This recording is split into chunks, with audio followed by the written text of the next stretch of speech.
be cook with basic safety training, food hygiene level 2, and medical certificate to join our Loadline vessels under United Kingdom flag. Yeah, currently we are open for a be cook for these vessels to join on board as soon as possible. It will be on 15 July and 18 July in Pasajes Port in Spain.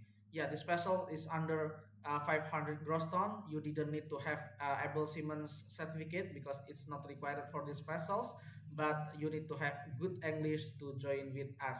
Yeah, the rotation will be on 2 months on and 1 month off for Spanish, and we are also open for Latin America with 6 months on board in the vessels, and the salary for the Latin America will be 2,500 euro per month.